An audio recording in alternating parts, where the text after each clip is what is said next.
What is up, everybody? Welcome back to Down on the Sidelines here on the home sideline today here in Stevens Point, Wisconsin. Joining you is Brenden Retzloff, who absolutely did bad at predictions for games this week.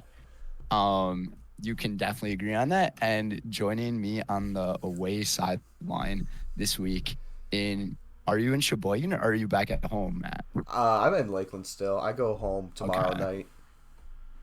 night. I guess I'll take over. From Lakeland University, got Matty Icy over here, Matt Crowley, who, unlike Brendan, did very good with his score predictions. And currently, we Yeah, are, yeah, we you did not congrats to do. you on that. Thank you. I'll take that. We are currently filming, actually recording in the middle of the Monday night game right now.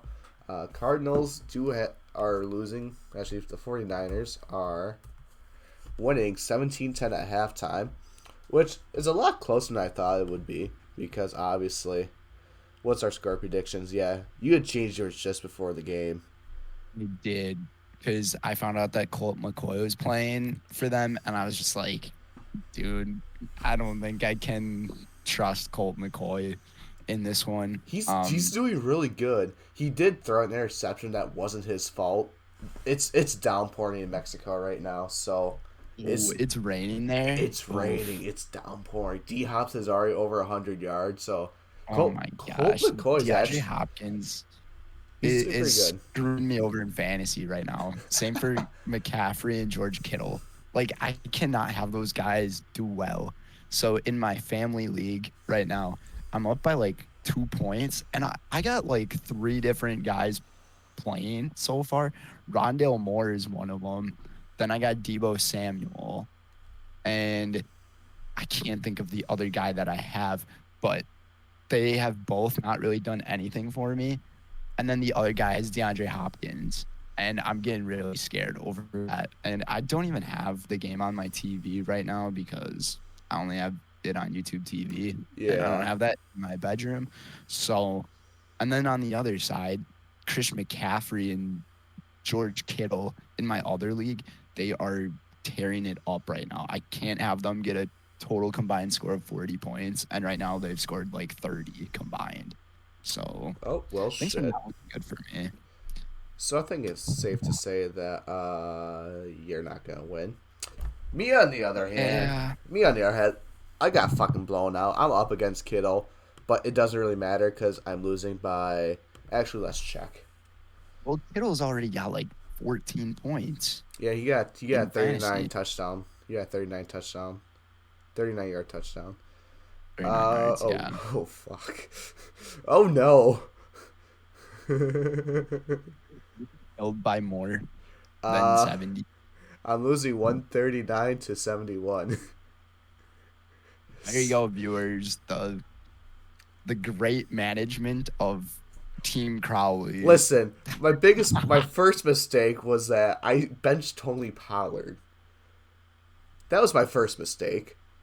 Didn't he score like 40 fantasy points this week? 37 points he scored.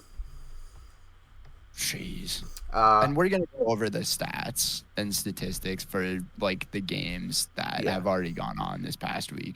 So we'll talk about that yeah. later. But let me just go through my fantasy team right now because I'm so fucking beyond piss. So starting quarterback, Tua was on bye, so I start Kirk Cousins, 2.2 points, great start. Uh, Joe Mixon gets hurt during the game, gets me 9.2. Nick Chubb doesn't do anything against Buffalo, 9.7. Justin Jefferson, we know how that went, 6.3 points. Amon-Ra St. Brown, 15 points. That's my high. Lions, baby. That was my highest score for this week was Amon-Ra. Cole Kmet, Damn. with 6.5. Okay. Cordero Patterson with 11.9. And then That's Buffalo's. too bad that they don't count like return Oh no, touchdowns. they do. They do. They do? Ooh, Yeah, because on him it says that's 50. news. Yeah. Yeah, it says 52 yards, return touchdown, and a fumble. Then I started Buffalo's defense, and Justin Tucker is Justin Tucker. So yeah, that's my absolute hell weekend fantasy. I was projected to win 170 to like 140, but guess not. Coach, my top scorer this week was Amari Cooper. He scored me 31.3 I was gonna points. say Cooper had a really good game. I'm glad I started him. Last week, I think I benched him and he did pretty well. Or it was I started him and he did bad, but I had faith in him again this week. Mm-hmm. So, yeah, getting 31 fantasy points from one player, I mean, that's fucking huge because it basically totals up to like a quarter of your points on your team or even more. It's Yeah, insane. yeah. I guess fantasy. I guess moving on from fantasy, I guess we'll dive right into our podcast. Kind of went over last week's episode, not really, just game predictions. We talked about the new major injuries with Dallas Goedert, Cooper Kupp, Darren Waller, Zach Ertz, and those guys. But yeah, let's take a look at our game predictions from this last week. Obviously, you won't have the final game predictions because, like as I said earlier, we're filming right in the middle of the Monday night game. So 49ers are up. I'll just keep the game up on my computer actually. 17-10. San Fran will receive the second half kickoff. But let's go over Thursday night game. Green Bay, Tennessee at Green Bay. I had Tennessee and you had Green Bay. Tennessee takes that one 27-24. So in the final was Tennessee 27 and Green Bay 17.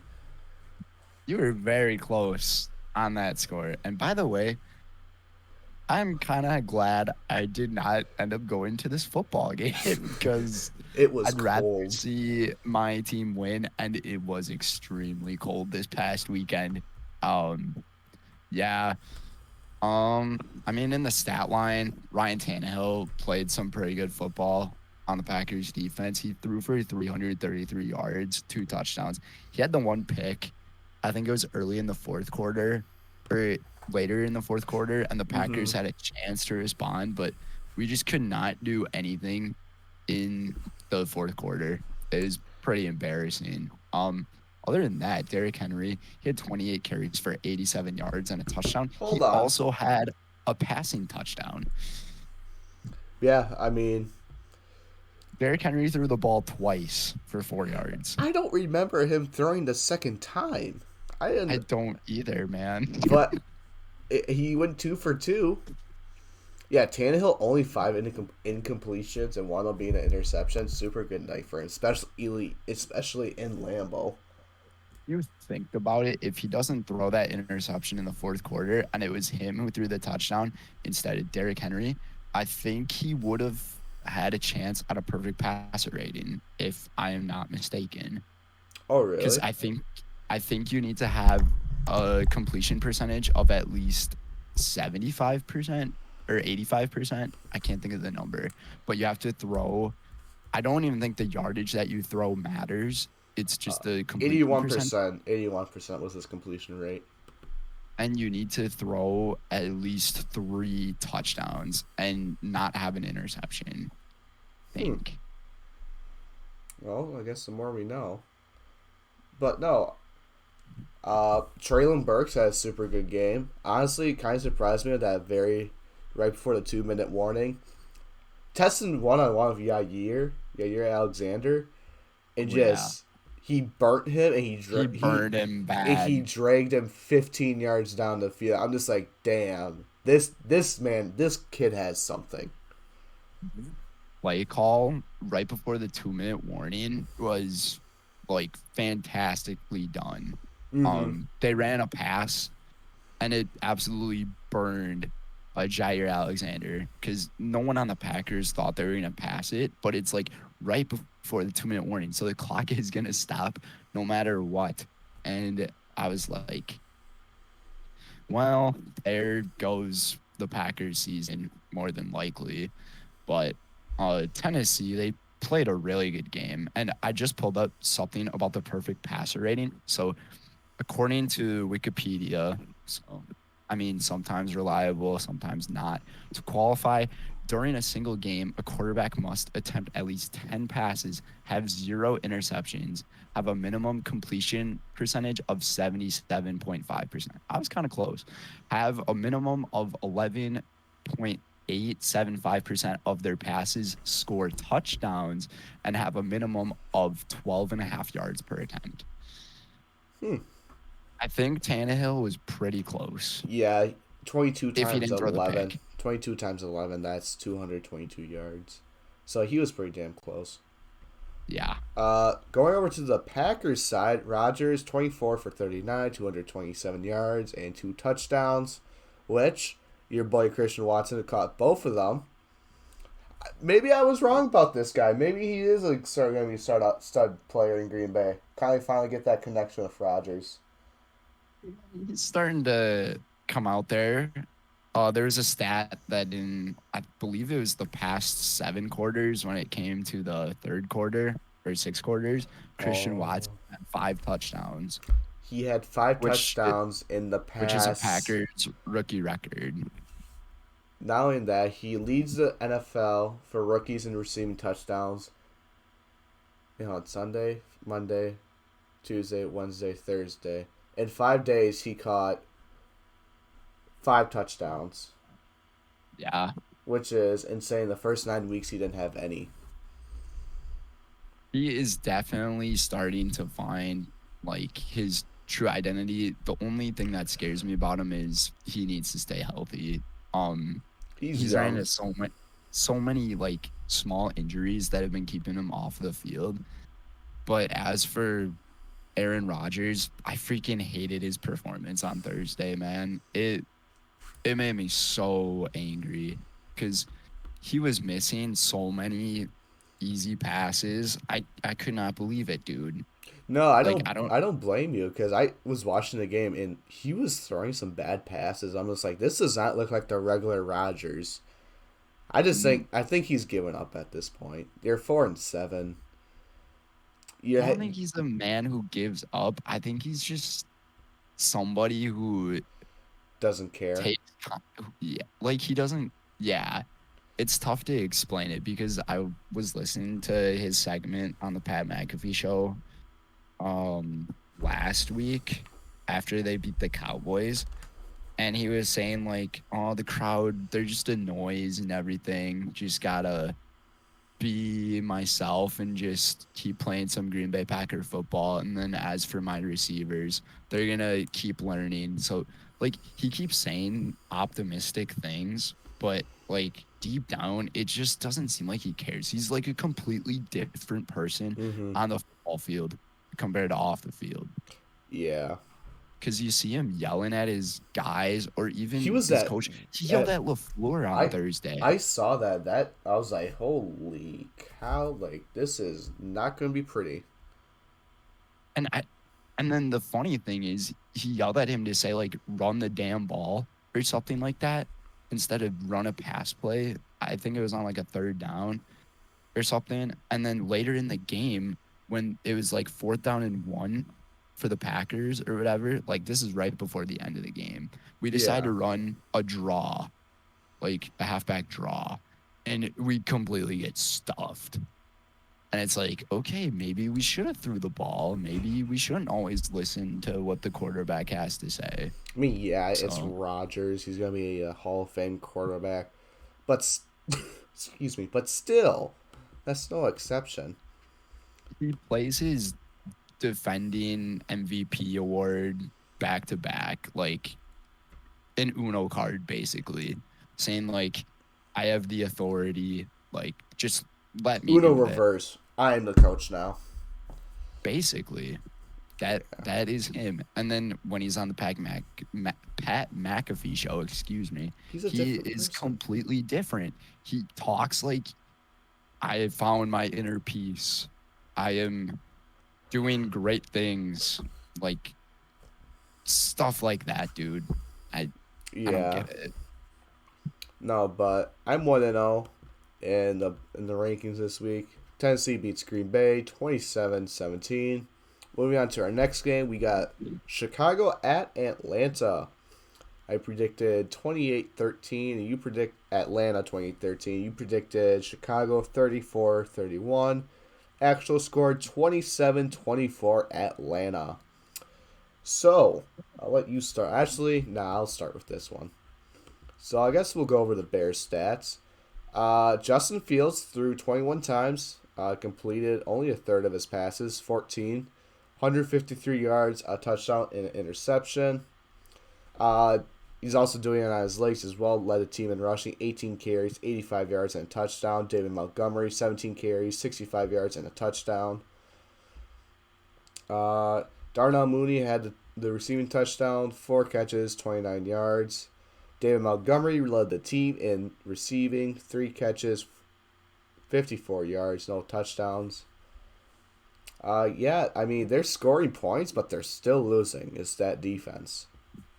Yeah, their defense has given up way too many points. I think their average points given up in like the last 3 or 4 weeks is above 30, which, I mean, when you give up more than 30 points a game, it's freaking difficult to win a football game. Yeah.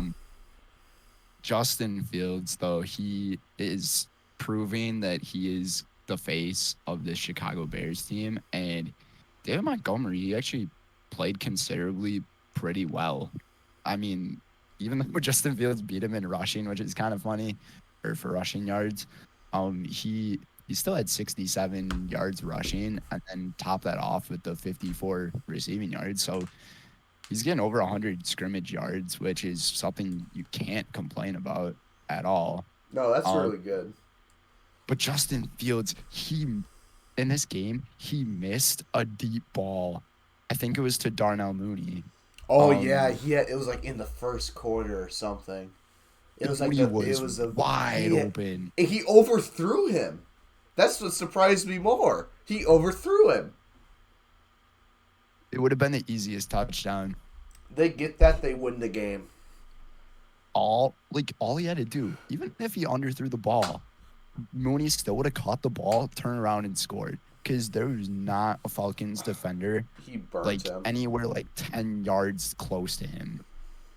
So, yeah, if they would have made that play, I think the Bears would have won the game. Oh, yeah, but for sure. Thank God, Young Oku, he is a freaking legend, dude. He scored me 12 fantasy points this week, which I will absolutely take. He made 2 field goals, and he made all of his extra points. But the last field goal, the one that mattered. I mean, hey, the most important ones comes on to the last one. Absolutely. Young Hoku, he's got the ice in his veins when it comes to kicking. Oh, yes, sir. But for the Atlanta Falcons in their stats, Marcus Mariota, 131 yards and a touchdown. Tyler Algier. Alliger? I think they say Algier. Okay. I don't really know why. That's just what I hear on the TV. But he led in rushing for the team with 55 yards. Cordell Patterson, 3 yards behind him with 52.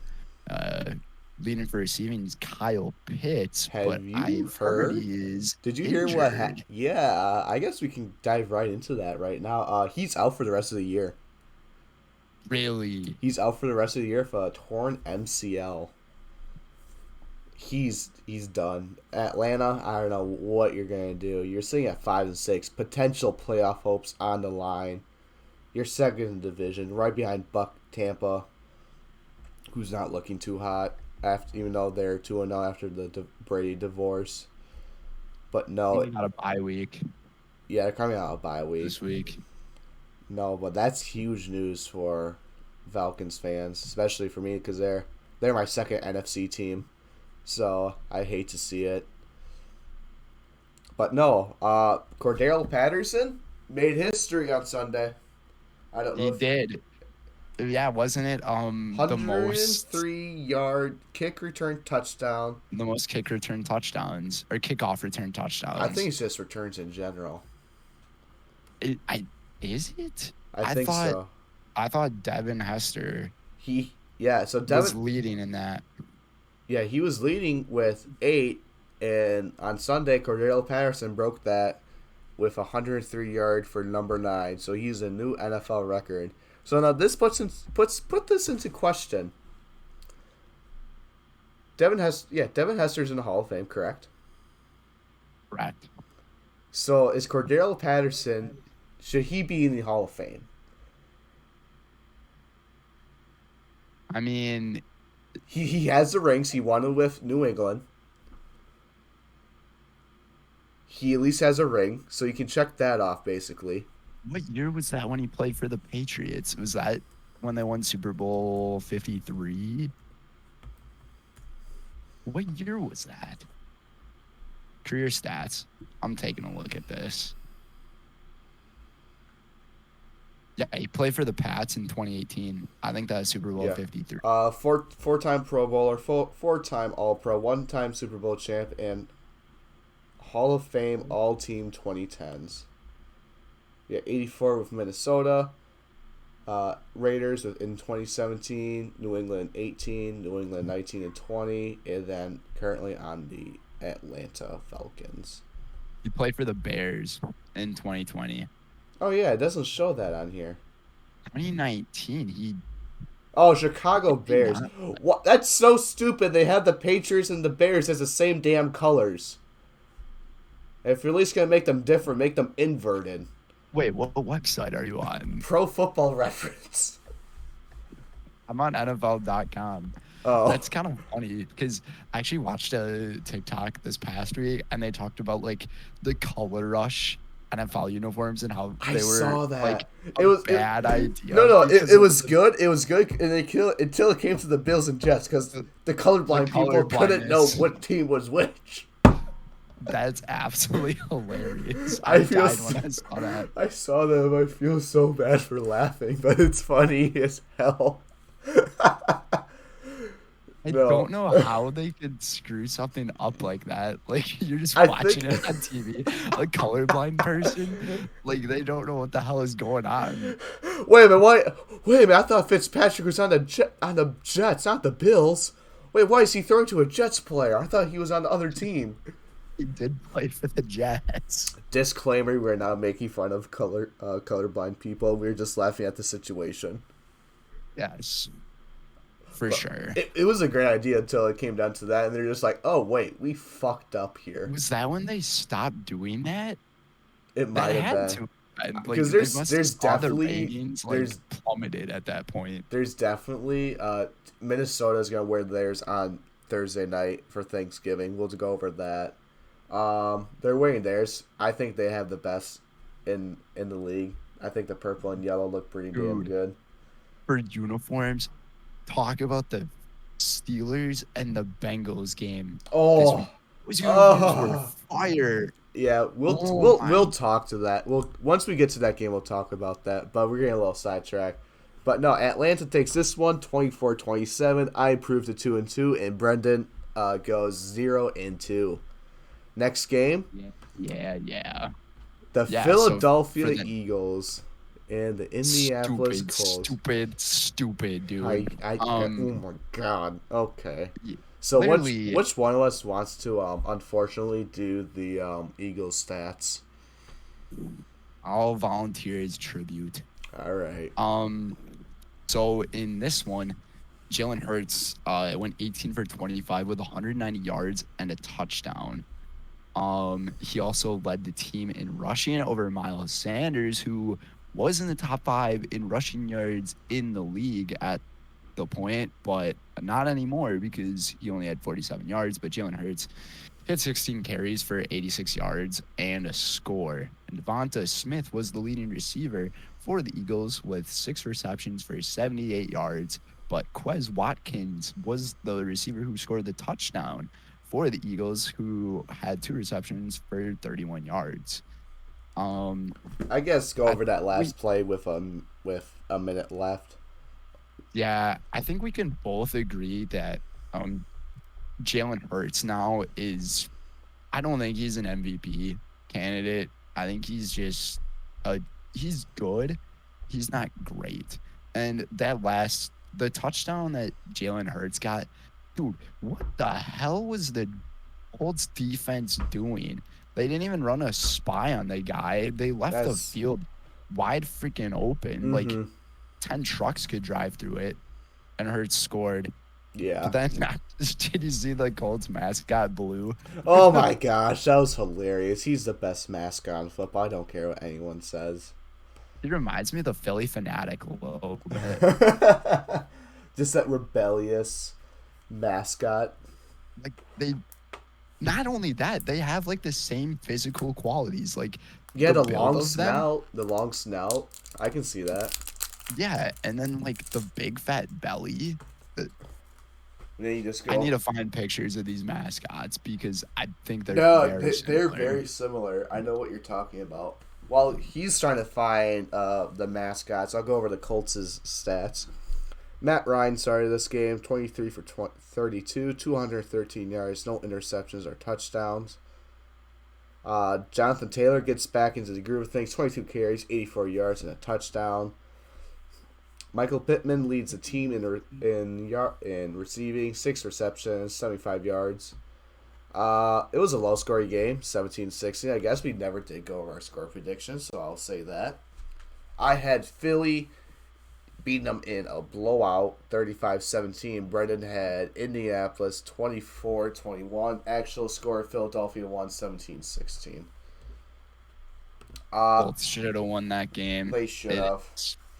It's sad to see that the Eagles won that because I was hoping that after they lost to the Commanders that the Eagles would just keep riding an L streak, which it almost seemed like was going to happen. It's going to be close. Yeah, dude, I'm looking at these mascots.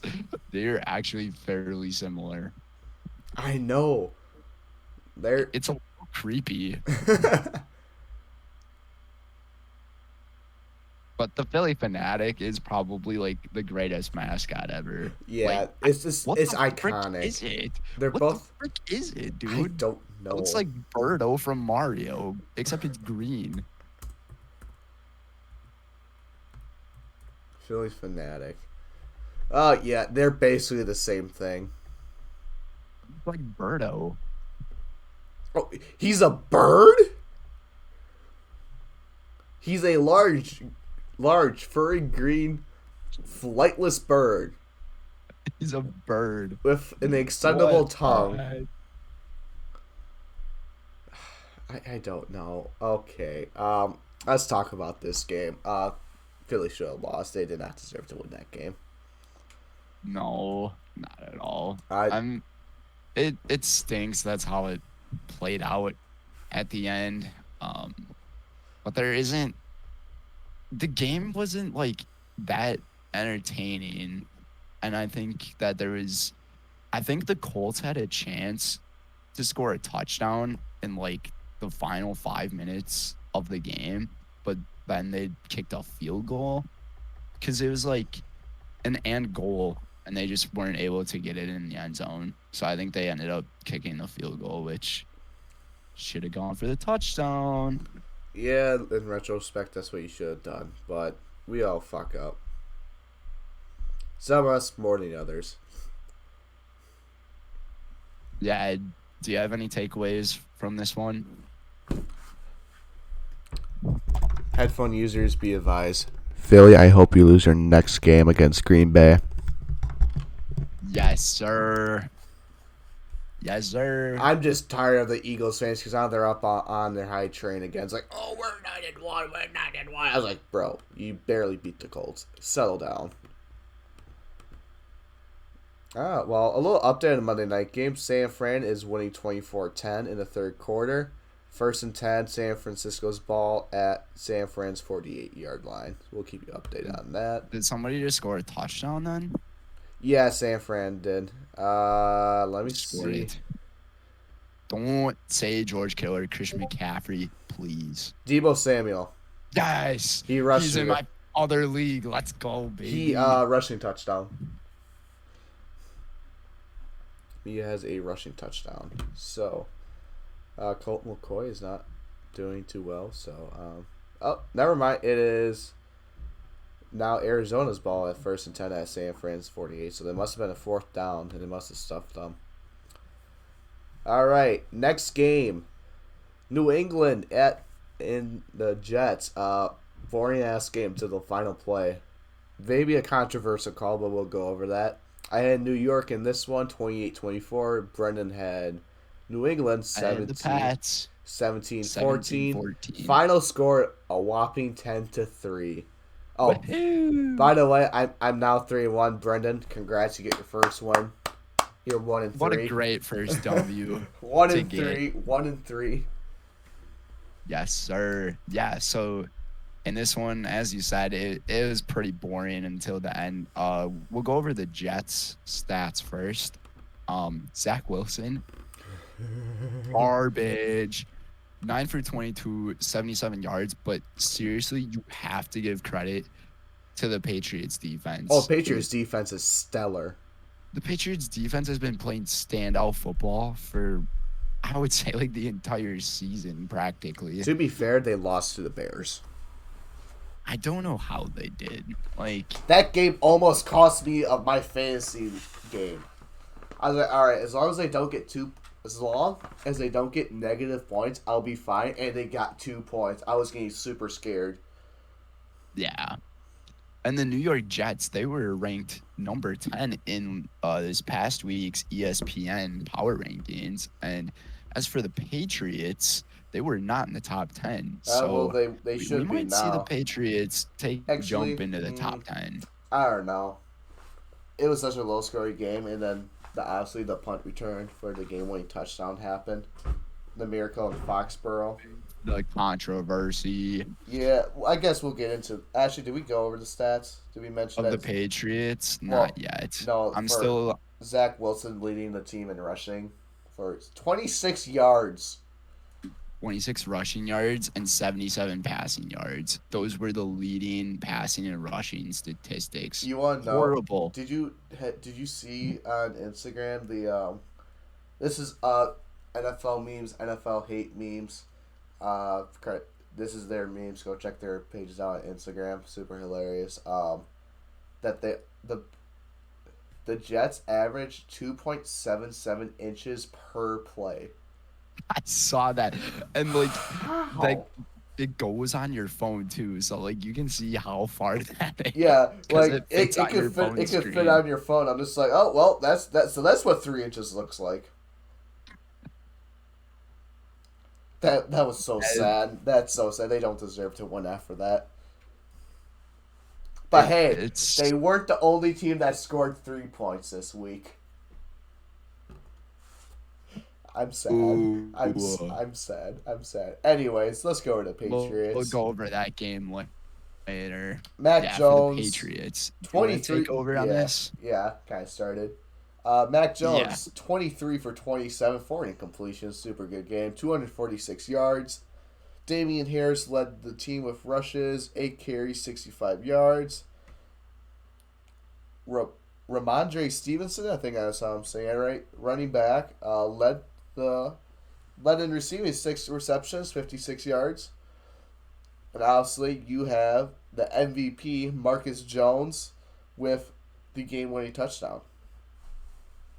How many sacks did they get?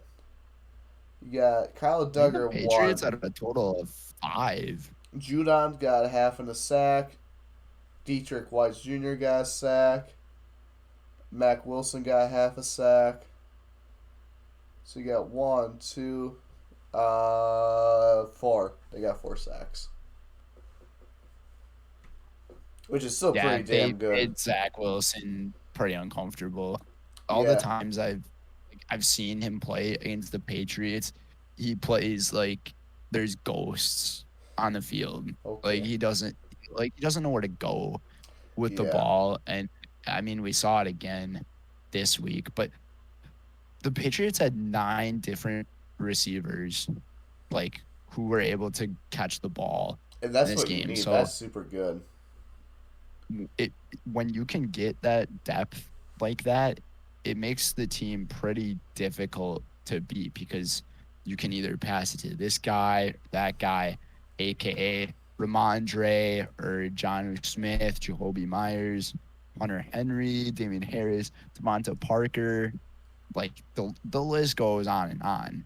And I'm kind of shocked the Patriots did not throw the ball a little more because Mac Jones only had 4 incompletions, which was really good football. But the main story, the final 14 seconds of this game, the punt return for the touchdown for Marcus Jones. What are your thoughts on that? Well, obviously we know. What's your thought of that? The very controversial call. I guess. Don't even. Here's the thing. It was definitely a block in the back penalty. For the viewers who don't know what we're talking about, in the final 14 seconds, the Jets ended up punting the ball, and Jones ends up returning the ball for a touchdown. Was it like 74 yards or something like that? I think it went by 64. I think it was a little shorter. But anyways, he returns the ball for the score, and as he's running down the field, they get to about the he gets to the 10-yard Sorry, line. 84-yard punt return. Oh, 84, jeez. 84 yards. Wow. So, yeah, he ends up returning it for the touchdown, but he gets to the Jets' 10-yard line when he's running. And one of the Jets players trying to tackle him ends up getting pushed off to the side, kind of from the back, which he was trying to tackle him. But I'm not sure if he even could have got to him in time. But I would say that it is a block in the back penalty, but I think it's so meaningless. It's so meaningless, though, that it's like, I don't know. Because if the penalty like that happens, there's still going to be 5 seconds left on the clock or something in the game. And then the Patriots are going to have the ball at they're going to have it like at the 20, and they're going to kick a game-winning field goal 6-3. Yeah. I think either way, I don't think it would have mattered because Nick Folk, he can make kicks pretty darn easily. I think it should have been a penalty, but at the same time, I don't think the guy would have had a chance to make the tackle. Yeah. So I don't think it would have mattered. I think it should have been called, but it wasn't. Like you said, it was meaningless. I mean, they still would have won the game regardlessly because Nick Folk is a pretty damn good kicker. Exactly. But yeah, I still think he should have been called, but it's whatever. I mean, penalties like that are so stupid. Seriously, blocking the back penalties, I don't even think they should exist. Oh no, they definitely do. I just don't get it sometimes because there are occasions where you can use it to another player's advantage to end up tackling another player. So, like, why even do it? Mm-hmm. Like, for example, this play, him pushing him in the back, if the guy doesn't fall over, he has a chance to tackle him. Because he's going to give him more momentum. The return man. Yeah, that's my take on it. Yeah, it's definitely controversial. Think what you think, but Patriots pull this one 10-3. Moving on to our next one. Commanders and Texans. I guess 24-10 Washington. Brenden, you said Washington 30-20. Actual score, Washington 23-10. Oh, shit. I actually smacked my phone. Point off. Oh, fuck. That pisses me off. Okay, if we get scores like 100% correct, what type of credit do we get? We get 5 points. We get 5 points. 5 points? That shit's hard though. I know that shit's hard. 5, we'll make it 2. We'll make it 2. like you can talk to sports bettors about it, and like all they have to do is say like, Oh yeah, this is a are they gonna difference. score more or less? Like, we're going for the exact. Yeah. But no, Washington wins 23-10. Uh, I improved to 4-1, and you improved to 2-3. Sorry if you can hear the noise around me, but I'm pretty sure my roommates are playing Mario Party.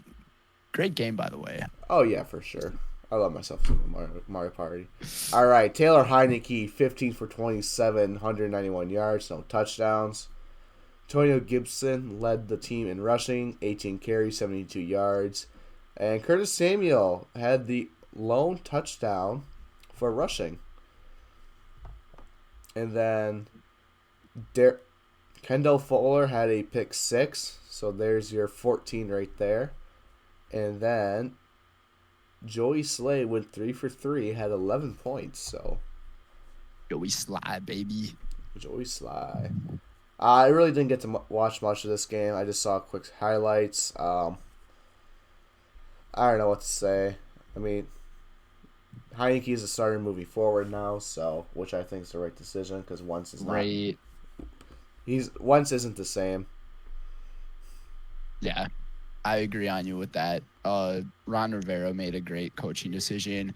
Starting Heineke, he's been playing well the past few games. The Washington Commanders now have a winning record. Yeah, they joined the AFC East as other division to have. It's funny because both the East teams have winning records. Almost like it's a storybook type of deal, but I mean, Yeah. it's probably not. But it is funny how that coincidence has been like seen. Houston Texans stat line. Oh no. Davis Mills, 19 for 33, 169 yards, 0 touchdowns, 2 interceptions. And both interceptions from him were they were not good passes. Like as you were saying, the pick 6 that the Commanders got, I mean, the defender just read the play and took off, and the pass was thrown way outside of the receiver. Davis Mills also led the team in rushing with 10 yards and a touchdown. and a touchdown. That is super. Damian Pierce, 10 carries for 8 yards. Washington rushing defense, pretty darn good. As for receiving, Brandon Cooks led the team in receiving yards with 70. Not much else really in the stat line for the Texans. They are the worst team in the league. So yeah, I think we can agree upon that. No, I mean we didn't watch this game. Obviously, Commanders moving forward have a bright future of Heineke. But no, this is gonna be a short one because I didn't watch this game at all. It wasn't to my interest. But no, Texans moved to 1-8-1 as Washington takes over 23-10. Next game, New Orleans. We had both New Orleans winning. I had 28-17. You had them 21-17. Actual score 27-20. So yeah, this is another game I didn't really watch. if you think about it, if we mixed our scores, we kind of would have had the thing right. Except we both had the losing team score 17. But yeah, in this game, I'm 5-1 by the way. You're 3-3. Yeah, you have a pretty good record so far, and your record's gonna get better from there. So yeah, in this one, the main story I would say is the New Orleans Saints uniforms ugly. Their pants and their like numbers on their jerseys like they match, but then the helmet is a completely different colored gold from the rest of it. I feel like a ton of people can agree with me on that. Yeah. Oh gosh. But for the stats in this one, The Rams actually had 2 quarterbacks play because Matthew Stafford went into concussion protocol. He went 11 for 18 with 159 yards and 2 touchdowns. And then once he went to protocol, Bryce Perkins ended up taking over for him, going 5 for 10 with 64 yards. And then for rushing leaders on the team, Cam Akers finally doing stuff for this team. Welcome back, buddy. After I waste a fucking fantasy pick on you. After 10 weeks, pretty sad. And then Bryce Perkins, the backup, second place in the rushing yards with 39. And receiving, you ain't going to believe this one, Matt. The leading receiver for the Rams is Shatarius Atwell with 1 reception, 62 yards, and a touchdown. An absolute Who would have thought bomb. that Atwell would have been the number 1 receiver in the game for this team? And then the other touchdown came from Allen Robinson. We've heard of him. Yeah. Yeah. I don't know. I guess the biggest thing is that Cup's out, so that's part of the reason why you're not doing so hot. Here's the thing. They haven't been doing hot the entire season. Yeah, that just puts more insult to injury. Oh my gosh, Arizona, you fucking suck. Yeah, Stafford goes out. Retiring big boy. You gotta retire after this year. I feel like I don't know what's happened to his team. Super Bowl hangover hit them pretty hard. damn hard. Yeah, they're 3-7. Like, you could almost compare this to the Super Bowl hangover of the Panthers and Cam Newton. Oh, the yes. next year. They just turned into an absolute dumpster fire. Mm-hmm. And then we all know what happened to Cam Newton. Ended up getting off the team. Then he went to the Patriots, I believe. Then not a Patriot. Then he became a Panther again. Somewhat that story. But I don't know. Maybe it's the coaching issues. Like, I'm not saying Sean McVay is a I bad think head it's the coach. playing. It's the players. I think it's the playing.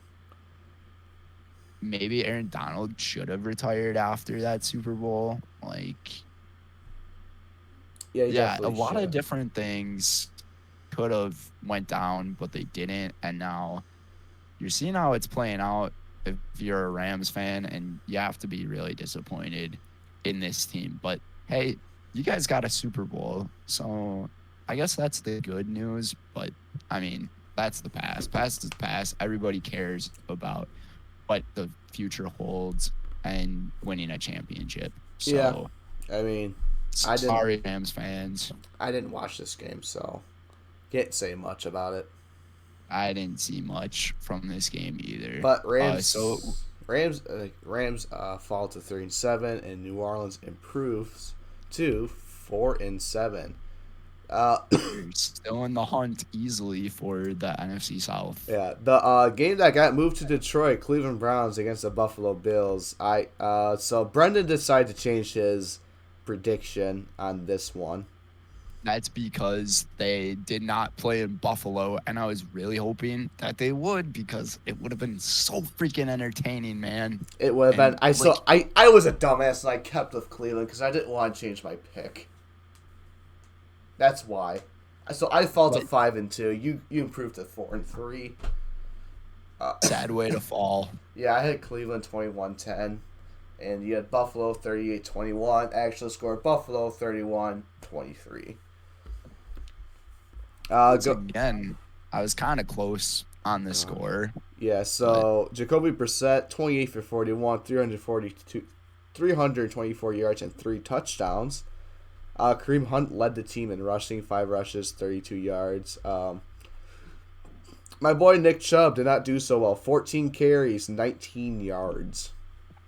You never see that come from Nick Chubb. No, but it is the Bills, so I did take a risk starting him, as you heard earlier. And he had a fumble, so. Yeah, and then Amari Cooper popped off in 8 receptions, 113 yards, and 2 touchdowns. Dude, talk about Jacoby Brissett in this game. He wait played really a minute. well. Hold on.